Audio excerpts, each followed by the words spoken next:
What's going on, everybody? It's Durelium with some more Battle Camp here. Now, right now we've got the much anticipated Halloween event going on right now. I thought it would be a good idea to give you guys some tips and tricks that our troop is using to make the most out of our time here.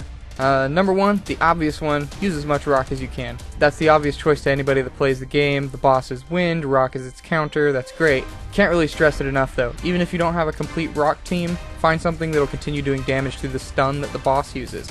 He'll stun any other element, which makes even your best monsters useless for pretty much half the fight. Number two, if you can manage even a few event or lucky spins, it's totally worth it. Particularly at the beginning of an event, if you can land an ultra or two, or even a couple supers in your Zodiac, even one can make a huge difference, even if it has to be out of Zodiac. They're all rock, they all have bonus event damage, and they can't be stunned. Number three, regarding gold, plan ahead for events. Check out what offers are up on Tapjoy every day. They change frequently, and they fluctuate the value that they offer, even for the simple things. You can sometimes catch simple app installs for up to 10 to even 20 gold sometimes. Number four is kind of a troop-wide tip. If you have active enough members, it's a good idea to have some members of your troop assigned to be the farmers, and some to be the hard hitters. A farmer would typically spend minimal time hitting the boss and most of their energy on farming the monsters in the zone and engaging the mini-boss to collect event specials. By doing so, they'll still accumulate some trophies. Even one or two good farmers can keep the average troop constantly engaged with a boss fight with very little downtime.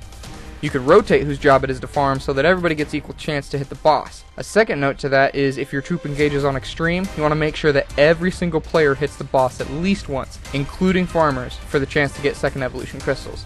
Number 5, I've heard a lot of complaints about troop versus troop, but don't underestimate it.